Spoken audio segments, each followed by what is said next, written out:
Eu sou Josiane Serrazoli, sou professora do IFCH, Instituto de Filosofia e Ciências Humanas, Departamento de História. Mas hoje aqui, nessa conversa, uma das funções que eu tenho assumido ao longo do trabalho, eu estou aqui como uma das coordenadoras do Observatório da Desinformação.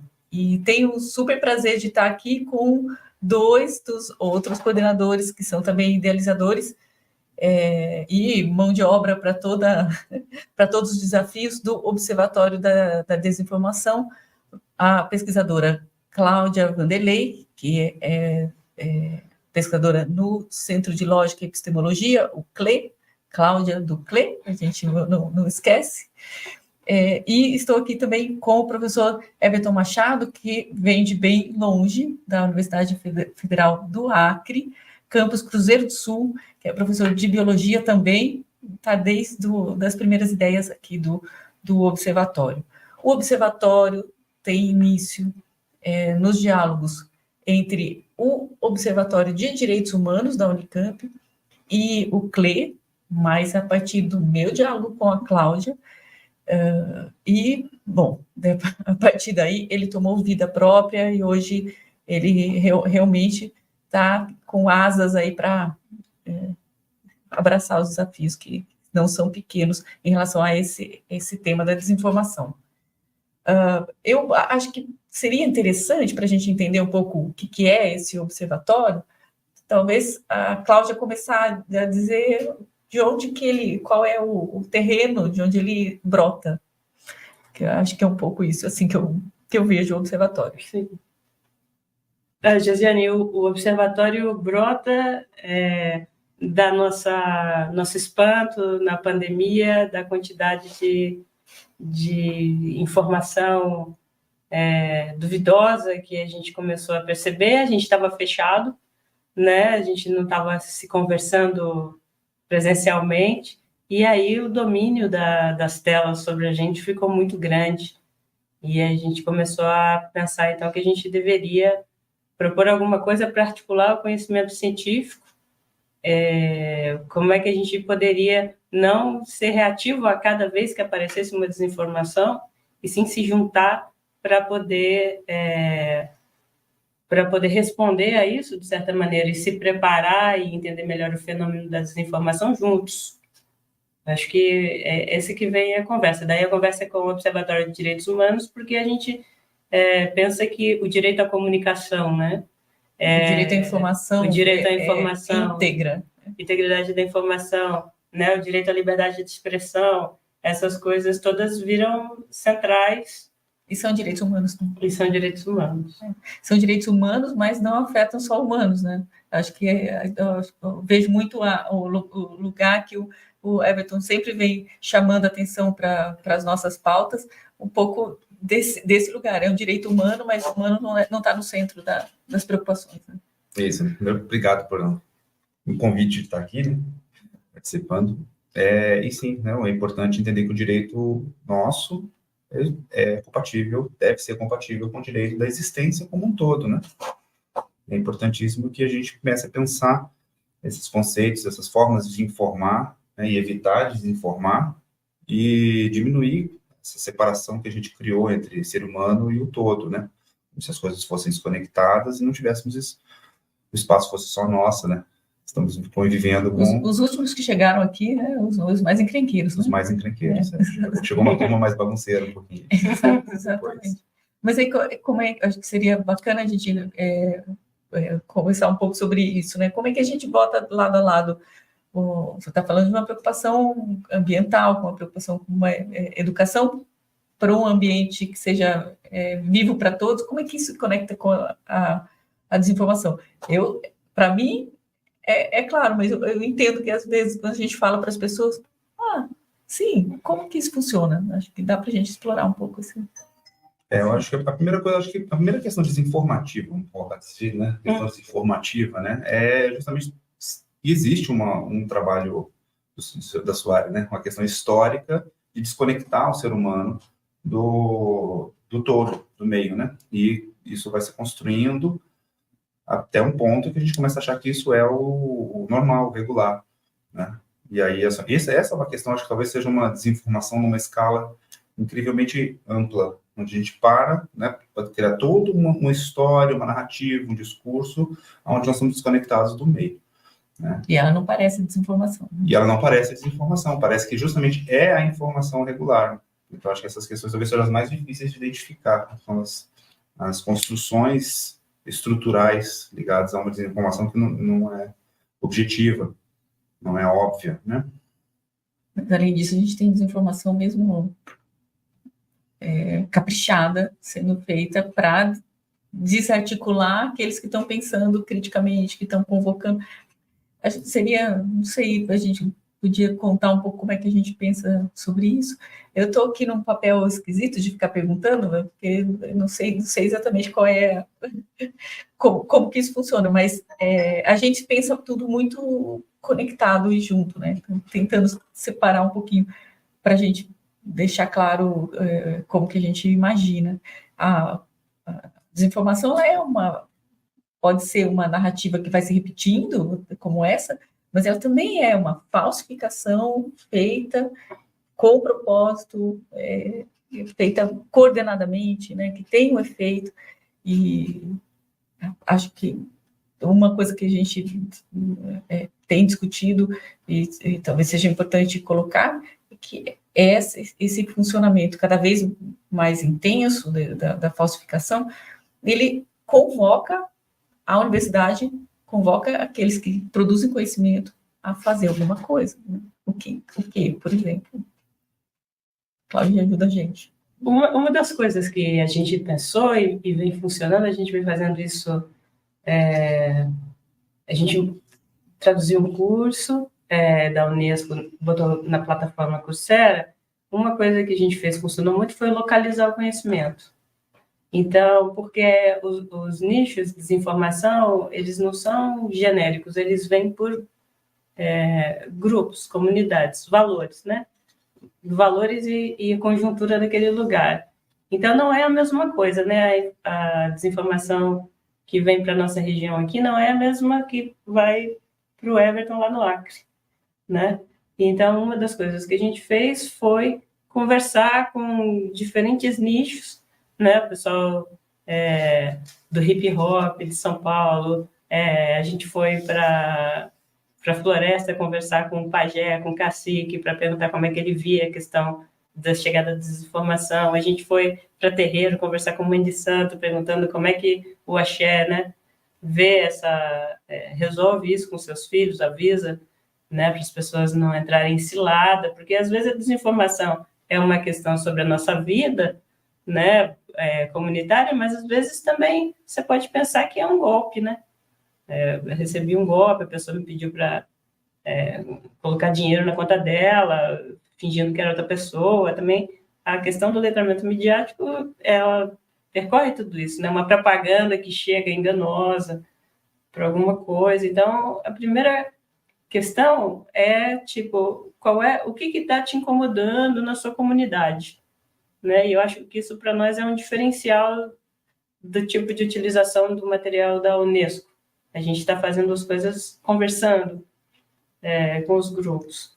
E depois chamamos os conversando professores... e situando, né? Situando localmente. Situando localmente, a gente chama localização do conhecimento.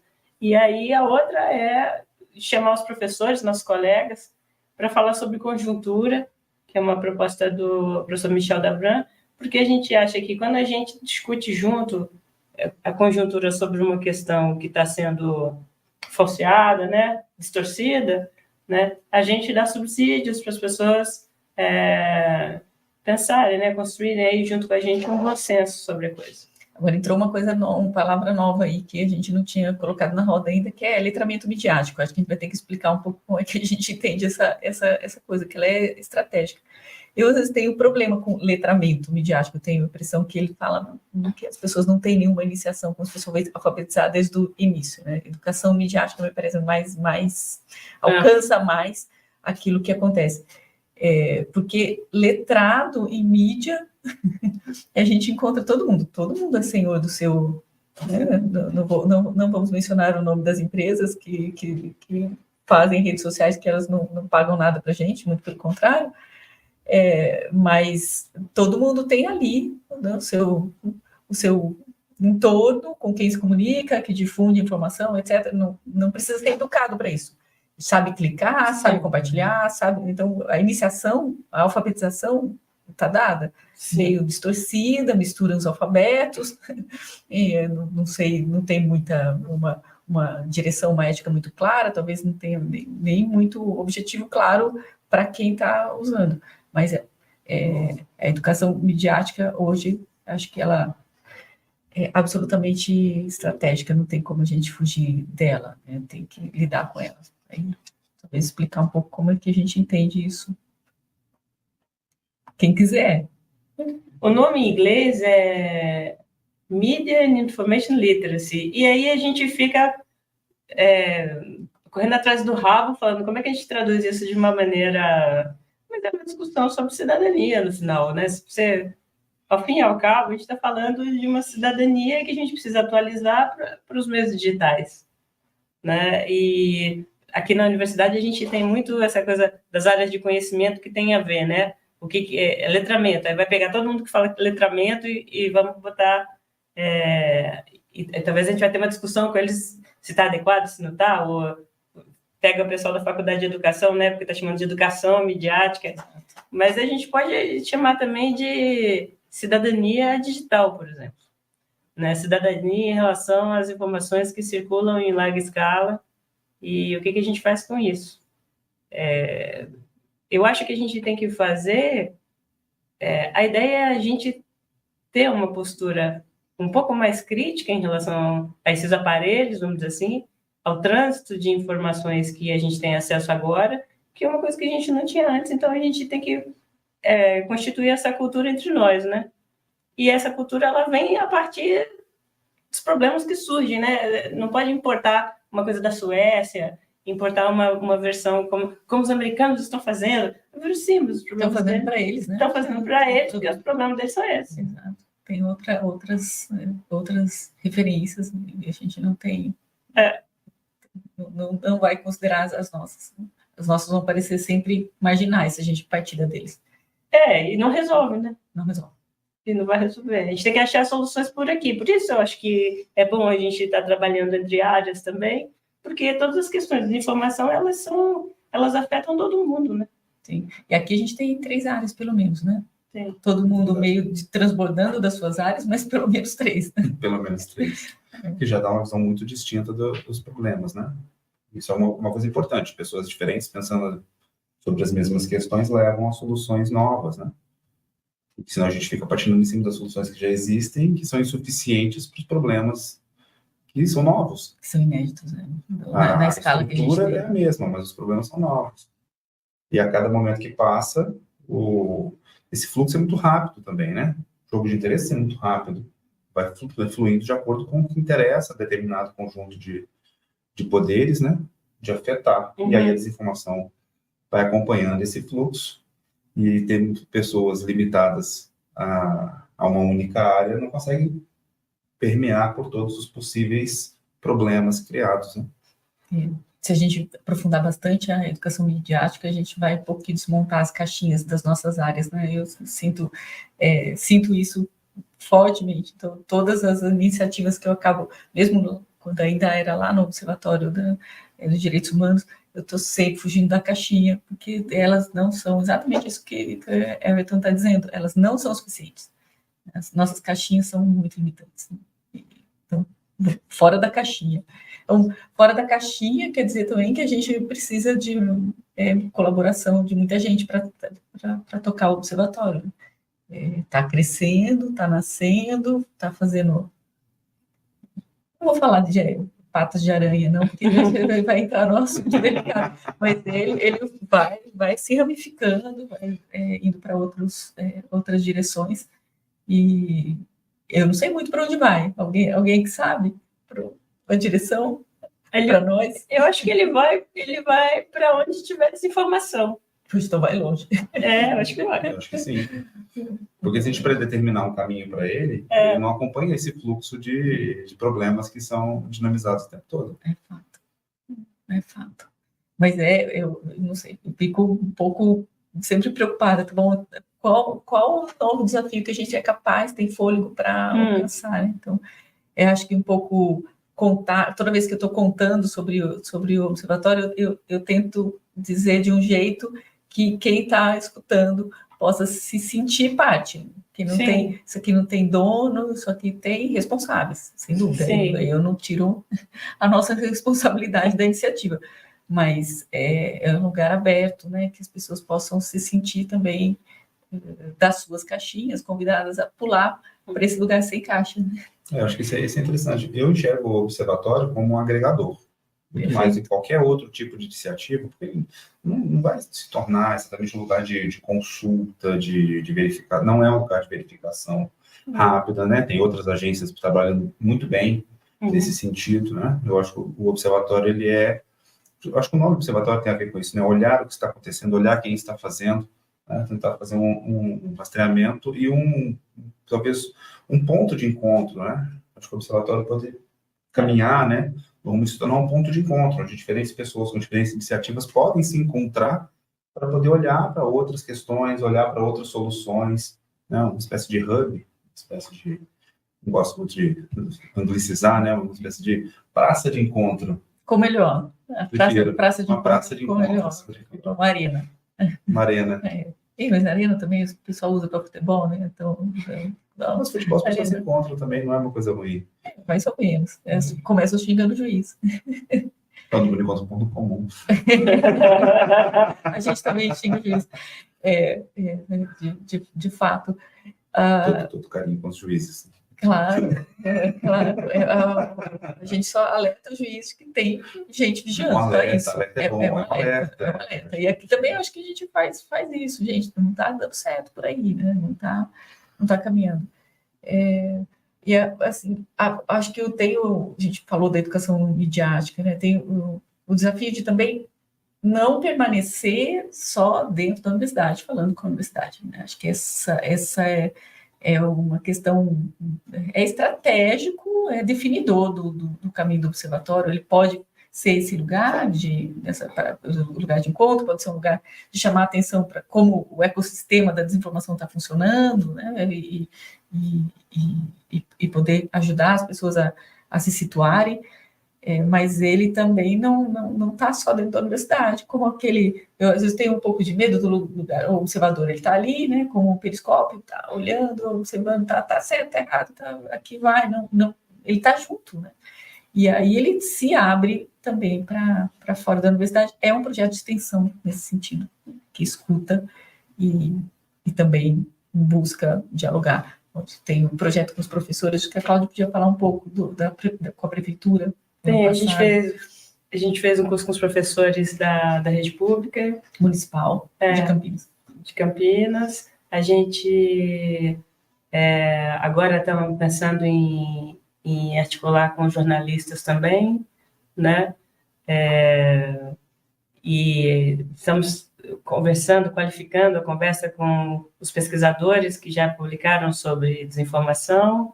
Então, são redes de interesse em diferentes camadas, né? Que a gente está buscando ver como é que a gente pode conduzir uma conversa para que as pessoas estejam atentas ao que está acontecendo. Que essa é a nossa preocupação, né? Não ficar só reativo à última desinformação e todo mundo reinventando a roda, todo mundo querendo responder e a gente perde energia, né? Nós somos muito poucos. E aí talvez se a gente consiga vamos dizer, articular de uma maneira que a gente sabe, né? Quem já está trabalhando com o tema, a gente pode distribuir melhor essa discussão e o entendimento do que está acontecendo. Então, acho que a gente tem também a ideia de fazer como se fosse uma Olimpíada, né? Olimpíadas de educação midiática, daí o nome ficou assim, Mas E a gente começou com a Olimpíada da Desinformação, né? O nome que a gente começou a imaginar, e era meio contraproducente, porque a gente vai premiar aquele que desinformava mais. Acabou ficando da educação midiática nacional, né? Vai ser a próxima etapa dos trabalhos do observatório, vai ser colocar para rodar essa Olimpíada. Desafio pequeno. Que tem, inclusive, uma coisa muito interessante, né? Porque na desinformação você não pode ganhar do fulano, porque o interessante é que a gente se ajude, né? A perceber que isso aqui, meu irmão, é uma roubada. Então, não é uma competição no sentido de que eu sou melhor que você. É outra natureza de atividade. Que tem muito a ver com como as coisas funcionam na natureza, né? A natureza não compete. Mais ou menos. Muito bom. Na verdade, a natureza funciona com todos os mecanismos, né, combinados. Tem competição, tem cooperação, tem coisas que se reforçam, que se somam, se sincronizam, se potencializam, mas também tem coisas que antagonizam. Então, quer dizer, também é importante entender que essas coisas sociais vão acontecer, se a gente for pensar, refletindo como que nossas relações sociais, elas são influenciadas pelas relações biológicas naturais, né? A natureza é complexa, todos os tipos de relações existem, né?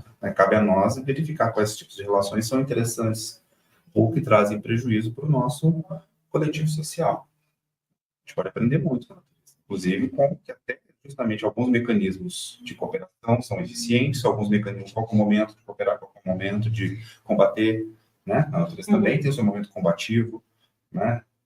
Que hora de resistir, né? A hora de fugir, né? Na natureza todos os processos estão acontecendo, né? Não cabe a nós escolher quais dessas ferramentas, quais desses mecanismos, quais dessas situações são interessantes socialmente para a gente encontrar, porque o nosso objetivo final não é mimetizar a natureza, mas é criar uma sociedade onde todos possam coexistir, conviver, né, com sucesso, se realizar plenamente. Se realizar plenamente. Acho que é ótimo, esse é o termo que eu estava procurando. Porque acho que existir, tem subsistências por aí também, né, que é praticamente só uma subsistência, só se mantém vivo. Não é assim que a gente gostaria de ver, né, todo mundo plenamente capaz e com viabilidade para se colocar inteiramente. Sim, enfim, todos os seres temos muitas habilidades, a gente não pode subestimar as dos outros, né? Por isso me interessa muito as de cooperação, esses mecanismos que você fala, Everton, de cooperação, conexão, construir pontes, é o que mais me interessa. O pessoal que foge e concorre, eu não quero aprender com eles, não. Mas a gente já tem bastante competição na sociedade, né? Então a gente precisa justamente de equilibrar para outros mecanismos que são mais fracos, né? Nós tivemos um fortalecimento histórico enorme dos mecanismos de competição e menos dos mecanismos de cooperação, né? Então esse desequilíbrio claramente nos indica que esse é um caminho que a gente precisa puxar para a balança, né? Agora, a harmonia, ela é super desafiadora, né? Eu acho curioso, inclusive em termos de espectros políticos no Brasil, alguém se falando, essa nossa sociedade, ela é mais ao centro, ela não gosta de extremos, é um lugar comum sendo repetido. E desse ponto de vista que a gente está falando aqui, eu torço para ser verdade. Porque se está todo mundo buscando equilíbrio, harmonia, então são esses mecanismos de cooperação, de balanço que a gente precisa, não são os que eu estou vendo priorizados, mas então, já que somos, né, vamos aproveitar essa ideia de que nós somos moderados para moderar mais, né? E a gente está operando no inverso, que tem a impressão que é desse inverso, essa ideia de extremo que vive a difusão da desinformação. Não, a criação dela pode ter N origens, né, N motivações, mas a difusão se apoia nisso. Aí, não sei se a gente vai conseguir, eu gostaria que o observatório conseguisse interferir um pouco na compreensão disso, antes de clicar, identificar por que você está odiando ou amando aquilo, dois polos ali, seria já um enorme benefício. ativar esses mecanismos que estão reproduzindo sentimentos muito pouco construtivos, que eu posso falar. Não tem sentimento bom, sentimento ruim, mas tem sentimento que constrói, tem sentimento que leva a conflito. Atrapalha muito, né? Atrapalha. Eu acho que talvez a gente passa, às vezes, quando fala, a gente montou um observatório da desinformação, fica aparecendo muito como se fosse xerife, entendeu?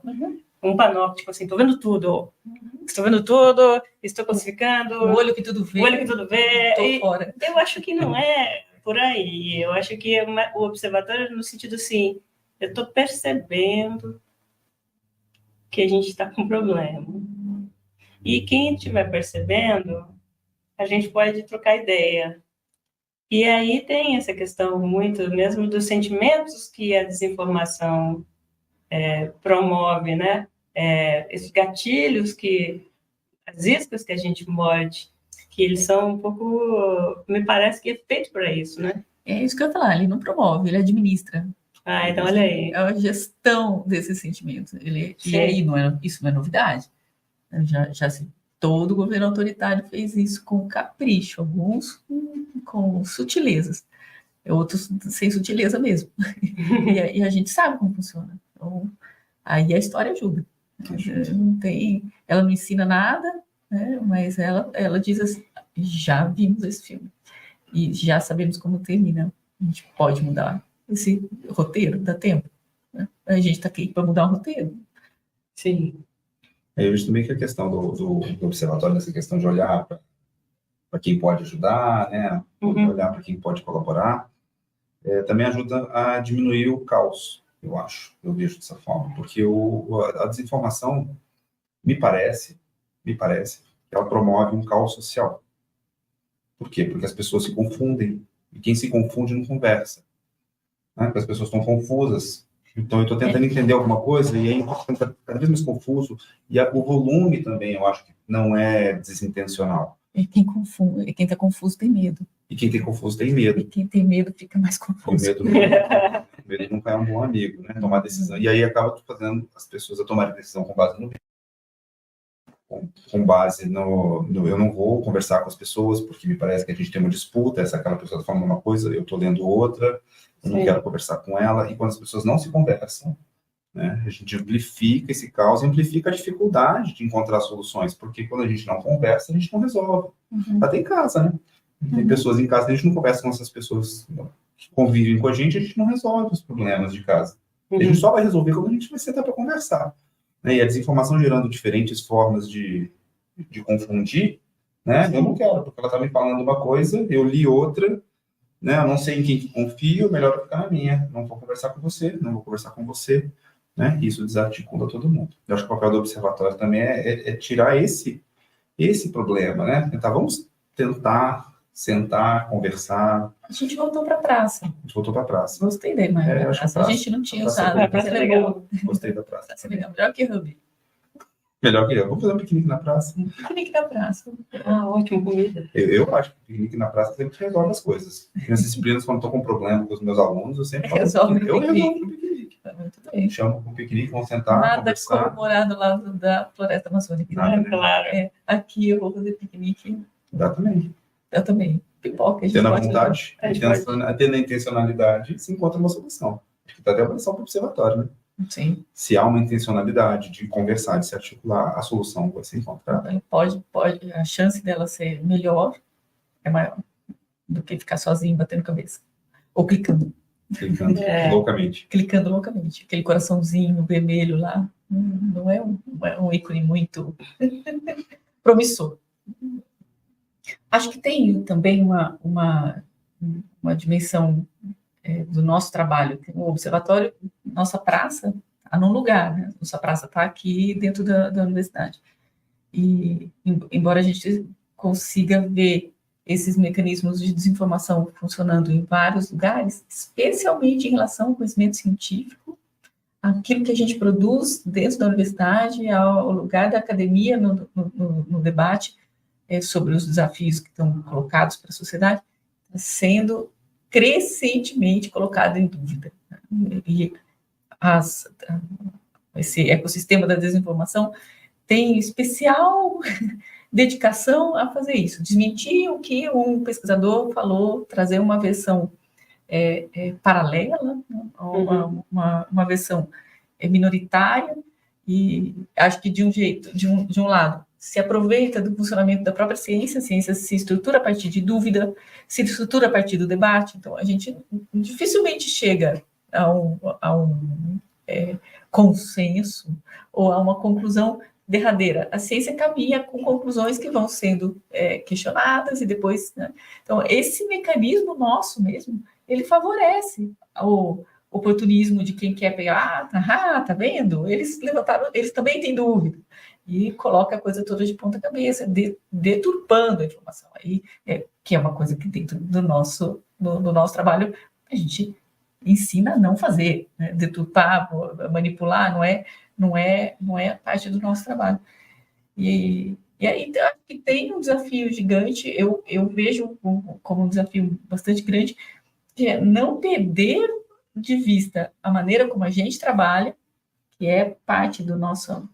É a engrenagem que faz o conhecimento se mover, e também esclarecer o que é, né, uma dúvida que é caluniosa, que está querendo só afetar a credibilidade na saúde, na saúde, a luta contra a desigualdade. Então, vai dizer, aquele pessoal de humanidades, eles são todos, né, financiados aí por grupos, sei lá, extremistas. E a gente está aqui, muitas das nossas pesquisas nas humanidades, tentando mitigar a enorme desigualdade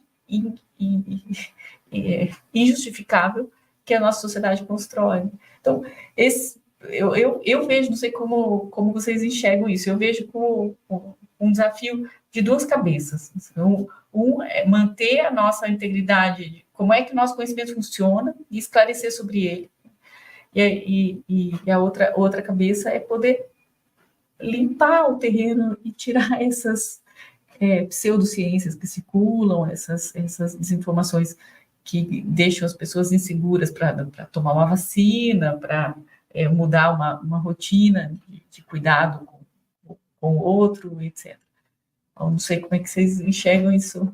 A gente estava conversando ontem. A gente estava conversando ontem. Eu acho que essa questão, quando você cria todo esse conjunto estrutural de desinformação para atacar a universidade, atacar a estrutura, é desinstrumentalizar a sociedade, né? E coloca medo nas decisões. Será que nós estamos tomando uma decisão? Essas decisões parecem ter consequências desastrosas. Deve ser... Coloca em xeque a nossa capacidade de tomada de decisão científica. Coloca em xeque a nossa capacidade de resolver problemas, né? E se a gente conseguisse instrumentalizar coletivamente todas essa questão da desinformação, não tinha desinformação. Né? Se nós fôssemos socialmente capazes de colocar todas essas informações capazes de serem verificadas, não haveria desinformação. Porque a desinformação trabalha exatamente em cima da deturpação da informação. Né? E quando você desqualifica a ferramenta, você desinstrumentaliza a sociedade. Tira completamente a ferramenta. E as humanidades são ponto central aí também. Não é por acaso. Não é por acaso que se ataca o método científico e se usam nessa corruptela do método científico. Não é por acaso que se desqualifica as humanidades. As humanidades estão dedicadas a entender justamente as questões sociais. Você desqualifica justamente aquela parte da ciência que tenta entender as questões sociais, você desqualifica a capacidade de lidar com a fake news, porque é um mecanismo autoprotetivo desse ecossistema da desinformação. E a outra cabeça? E a outra cabeça. Então, na outra cabeça tem também o desafio de falar de um jeito que as pessoas que não estão aqui possam confiar e entender, né? E aí isso não é exatamente simplificar, é falar de outro jeito. Nossa linguista aí, como é que a gente fala de outro jeito? Eu acho que fala conversando, porque é uma coisa, eu acho que a gente perdeu, talvez porque... Voltamos para a praça. Para a praça, talvez a gente tenha perdido a relação com a praça duplamente. Porque as universidades, elas se desenham as pesquisas muito no regime militar. E a gente não desenvolveu uma prática da praça. Os cientistas, os filósofos, a gente não tinha essa chance na época que as pós-graduações estavam sendo criadas, porque a gente é relativamente recente, né? Para os jovens, nós somos relativamente recentes. Para os jovens, nós somos velhos. Para os jovens, nós aqui, a nossa pesquisa, né? O desenvolvimento de pesquisa aqui no país. Então, quando ele começou, ele não tinha as condições. A gente fala aqui na universidade as condições de possibilidade. Ele não tinha esse chão para estar na praça conversando. Então, uma geração mais velha não se habituou a conversar conosco. E depois, com a pandemia, a gente também... e a pandemia teve, ao mesmo tempo, né, essa disputa, né, das pseudociências e essa campanha forte contra a produção científica e quem trabalha com isso, né? Eu acho que também é um segundo corte da construção desse diálogo na praça, né? Então, espero que a gente abra um clarão aí para conversar e tenha condições de desenvolver entre nós mesmos, né? Entre nós mesmos e também com quem estiver disposto a pensar isso junto. Vamos para a praça. Vamos para a praça. Não sei se a gente faz uma rodada aqui que eu queria dizer que não foi ainda pautado aqui. Talvez de importante pensar o que... Eu não trouxe muita dimensão das emoções, do sentimento, que a gente tem falado muito sobre ela, não sei. Pensei nisso.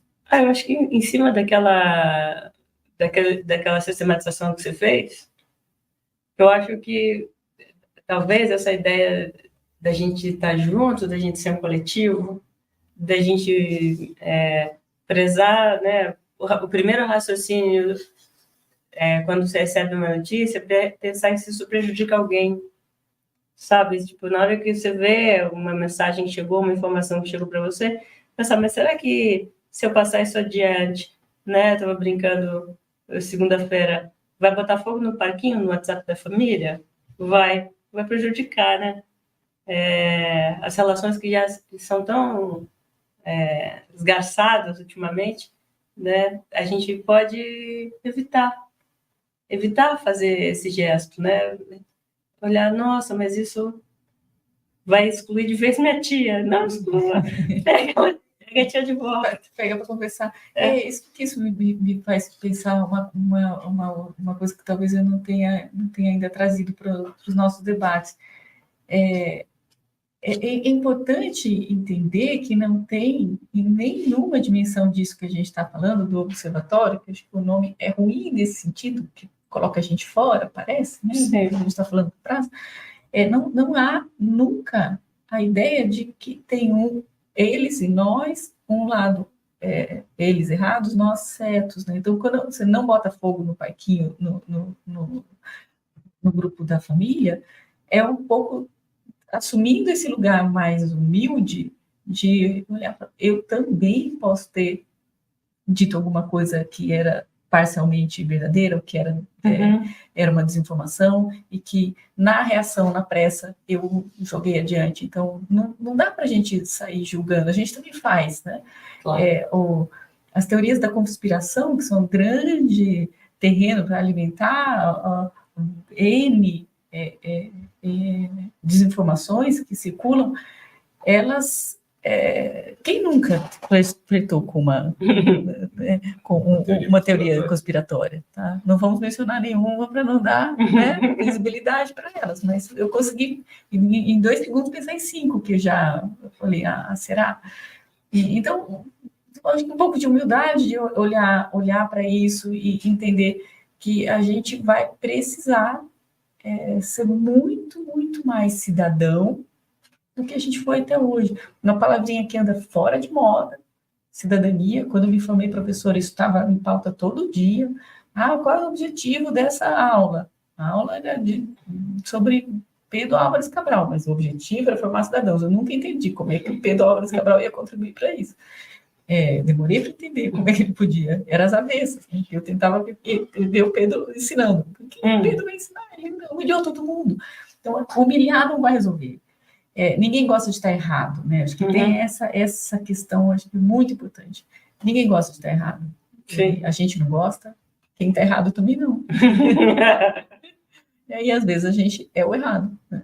Então, trabalhar com isso nos coloca no terreno para andar devagar, né? Mas com muita, muita, muita atenção. Aí, eu já gosto da ideia de observação. Antes de intervir, observe. Pare, olhe, escute. Né? Esse aí, pare, olhe, escute, eu gosto. A gente podia usar. A gente podia... Eu acho que muitas vezes essa questão que você colocou justamente do pare, olhe, escute, porque talvez acho que a primeira lição da educação midiática, talvez se pensar, seja entender que o objetivo de muitas dessas notícias falsas, desinformativas e tudo, é criar confusão. Talvez às vezes a pessoa fica tentando entender onde o conteúdo daquela notícia está querendo chegar, você não quer chegar em lugar nenhum. É pura e simplesmente para eu mandar no grupo, você achar aquilo esquisito, começar a me questionar, e a gente começa a debater, e um debate que não é um debate qualificado. Não é uma tentativa de colocar ideias diferentes na mesa para a gente discutir coisas diferentes e tentar entender o ponto de vista do outro, né? Ela gera justamente esse lugar emotivo da discussão, né? Olha que absurdo que ele está falando, né? Olha que ridículo que aquela pessoa colocou, que absurdo. Aí começa a... O objetivo é só incendiar o parquinho. Eu acho que o objetivo é sempre o primeiro, né? Não é o único, mas acho que talvez se for o motor, o primeiro motorzinho ali é incendiar o parquinho, porque pessoas discutindo não resolvem problemas. Discutindo no sentido de em conflito, né? Super concordo. E quem não quer incendiar o parquinho e quer participar com a gente, acha a gente aonde? Cláudia, nossas relações públicas. A gente montou um site, a gente tem um e-mail de contato, tem lá um formulário, você explica se você quer saber o que a gente está fazendo, você quer juntar forças com a gente, você quer que a gente junte com você e faça uma formação, alguma questão que está te incomodando sua comunidade, seu bairro. Aí o site é observatoriodadesinformação.org e ele é um experimento, tá, pessoal? Vocês não venham achando que está tudo pronto, não, porque também tem um hábito, né? Quando a gente põe uma conversa dessa, as pessoas ficam achando que está tudo pronto, que está funcionando, né? Que tem um monte de lumpa-lumpa com a gente, verificando todas as informações e tal. Não. Mas a gente tem boa vontade, a gente tem disposição, a gente quer trabalhar junto e articular. Então, se você tiver uma ideia, venha. A gente troca a notícia aqui. É esse o grupo. Então, assim, não tem nada, nenhuma carta escondida. São essas pessoas aqui que vocês estão vendo. E a gente marca uma conversa mesmo. Aí a gente conversa e vê como é que a gente pode costurar. E a gente tem também a Olimpíada em Informação, que logo fique... A gente volta aqui para falar da Olimpíada. Isso é spoiler. Spoiler. Isso é spoiler. Exclusivo para o Fish. Ninguém sabe disso ainda. E a gente tem o boletim, que já saiu o número 0 do boletim, então o 0 é o início. E a gente tem também a MiWiki, que tem uma página de Instagram, que a gente não é muito bom disso, né? Ainda não. Vai melhorar. Venham bolsistas ajudar a gente, porque vocês são expertos. Tem canal no YouTube, que está muito bem alimentado. Tem canal no YouTube. Canal no YouTube. Sim. E também estão referenciados lá no site, né? Tá. Mas a MiWiki acho que é legal já convidar. Acho que sim. Sim, toda a última semana de outubro, a gente... Todo ano. Última semana de outubro. Sim. Desculpa, Não, isso aí. É só para ficar claro. Todo ano, na última semana de outubro, a gente está discutindo questões que a gente percebe que estão nos afetando por aqui.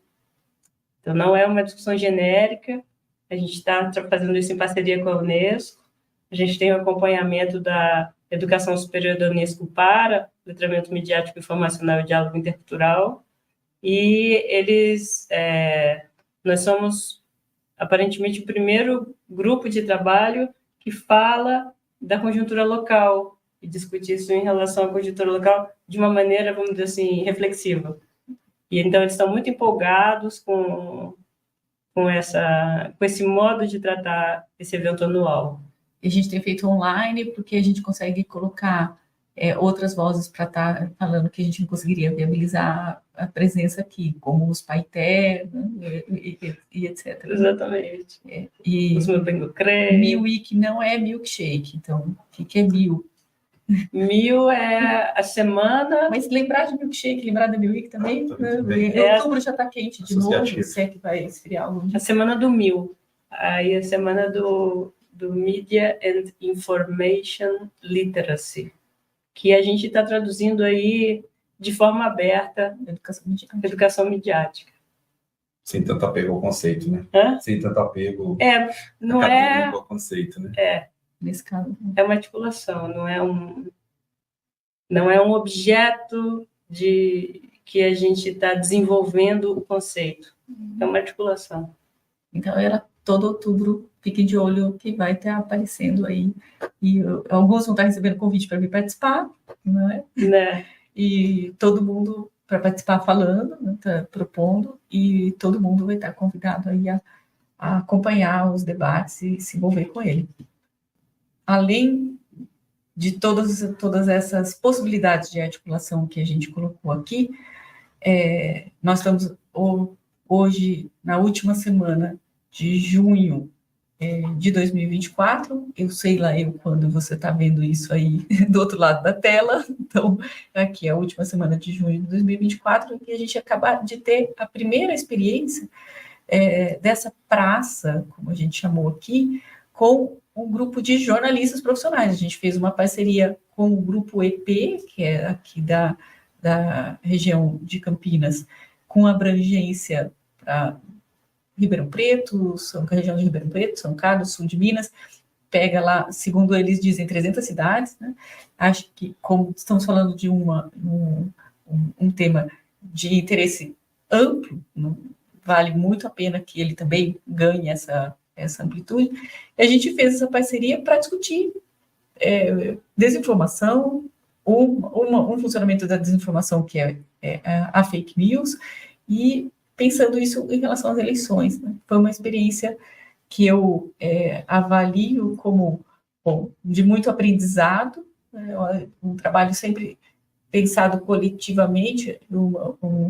Todas as reuniões que a gente teve de organização tinha muita gente, sempre com a participação proativa mesmo de todos. Acho que foi uma experiência muito interessante de praça, na minha maneira de ver, e que a gente espera que continue repercutindo. Teve repercussão essa semana, e a gente espera que continue, e que a gente possa também dar esses passos com parcerias que não são normalmente procuradas pela universidade. E tem um diálogo diferente, né? Tem um perfil, tratamento da informação diferente, não é exatamente o que a gente faz com ciência, mas na minha avaliação foi uma parceria até aqui muito positiva. Não sei como é que vocês sentiram além da dificuldade de falar com as câmeras, mas aí parece que agora a gente vai ter que enfrentar isso.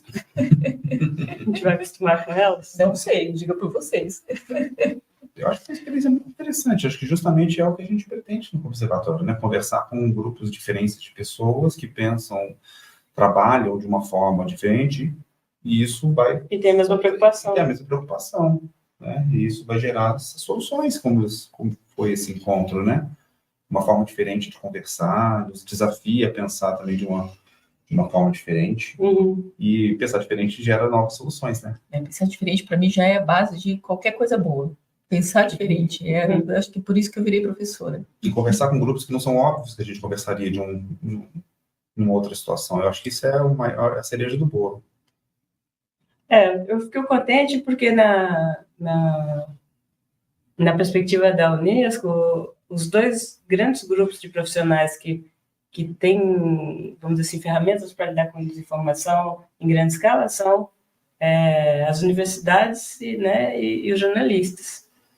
Então, né, os professores, os pesquisadores e os jornalistas, quer dizer, quem está encarregado de lidar com informação no nosso tecido social. Então, encontrar com eles, eu achei uma sorte nossa eles estarem interessados também em trabalhar com a desinformação regional, que também é a nossa preocupação, né? Não ficar falando desinformação genericamente, mas falar o que está pegando aqui para nós, o que né, pode estar nos atrapalhando a vida aqui, o nosso bem-estar social.